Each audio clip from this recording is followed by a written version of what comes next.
আসসালামু আলাইকুম। পোশাক বা পরিচ্ছদ মানব সভ্যতার অন্যতম প্রধান একটি বৈশিষ্ট্য। কিন্তু আপনি কি জানেন, ইসলামে পোশাককে কেবল একটি শারীরিক প্রয়োজন হিসেবে দেখা হয় না, বরং একে মহান আল্লাহর এক বিশেষ নিয়ামত ও করুণা হিসেবে ঘোষণা করা হয়েছে। প্রখ্যাত স্কলার ডক্টর খন্দকার আব্দুল্লাহ জাহাঙ্গীর রাহিমাহুল্লাহের কোরআন সুন্নাহর আলোকে পোশাক, পর্দা ও দেহসজ্জা বইটির প্রথম অধ্যায়ের আলোকে আজ আমরা জানবো ইসলামে পোশাকের গুরুত্ব এবং পোশাক ব্যবহারের ক্ষেত্রে ইসলামের উদারতা বা প্রশস্ততা কতখানি। পবিত্র কোরআনে আল্লাহ তাআলা পোশাকের মূল দুটি উদ্দেশ্যের কথা বলেছেন। সূরা আরাফে ইরশাদ হয়েছে, হে আদম সন্তানগণ, তোমাদের লজ্জাস্থান ঢাকবার ও বেশভূষার জন্য আমি তোমাদেরকে পোশাক পরিচ্ছদ দিয়েছি এবং তাকওয়ার আত্মরক্ষার পরিচ্ছদই সর্বোৎকৃষ্ট। এই আয়াত থেকে স্পষ্ট হয় পোশাকের প্রথম কাজ হলো লজ্জাস্থান ঢাকা এবং দ্বিতীয়টি হলো সৌন্দর্য বা বেশভূষা। তবে সবচেয়ে গুরুত্বপূর্ণ পোশাক হলো তাকওয়া বা ভেতরের কুপ্রবৃত্তি থেকে নিজেকে রক্ষা করা। আল্লাহ আরো মনে করিয়ে দিয়েছেন যে শয়তান যেভাবে আমাদের আদি পিতামাতা আদম ও হাওয়া আলাইহিস সালামকে জান্নাতে প্রলুব্ধ করে বিবস্ত্র করেছিল, সেভাবে সে আজও মানুষকে পোশাকহীনতার দিকে প্রলুব্ধ করতে চায়। অন্য একটি আয়াতে আল্লাহ বলেন, তিনি আমাদের জন্য এমন পোশাকের ব্যবস্থা করেছেন যা আমাদের তাপ বা গরম থেকে রক্ষা করে এবং এমন বর্ণের ব্যবস্থা করেছেন যা যুদ্ধে আমাদের রক্ষা করে। এবার আসা যাক পোশাকের ধরন বা ডিজাইনের ক্ষেত্রে।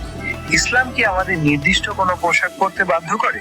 ডক্টর আব্দুল্লাহ জাহাঙ্গীর তার বইয়ে দেখিয়েছেন, ইসলাম একটি সর্বকালীন ও বিশ্বজনীন ধর্ম। যুগের পরিবর্তন, সামাজিক রুচি ও আবহাওয়া ভেদে মানুষের পোশাকের পরিবর্তন হতেই পারে। ইসলাম এক্ষেত্রে অত্যন্ত প্রশস্ত বা উদার। ইসলামী ইবাদতের পদ্ধতি বা আকীদা সব যুগের জন্য এক ও অভিন্ন, কিন্তু পোশাক, বাসস্থান, চিকিৎসা বা প্রযুক্তির মতো জাগতিক বিষয়ে ইসলাম মানুষকে পূর্ণ স্বাধীনতা দিয়েছে। কোরআন ও সুন্নাহর মূলনীতি ঠিক রেখে যে কোনো দেশের মানুষ তাদের আবহাওয়া ও প্রয়োজন অনুযায়ী পোশাক পছন্দ করতে পারে। মুমিনদের জন্য পোশাক ব্যবহারের ক্ষেত্রে শরিয়াতে 4টি পর্যায় রয়েছে: ফরজ, ওয়াজিব, হারাম, উত্তম এবং জায়েজ। তাহলে পোশাক পরিধানের ক্ষেত্রে ইসলামের মূল শর্তটি কি?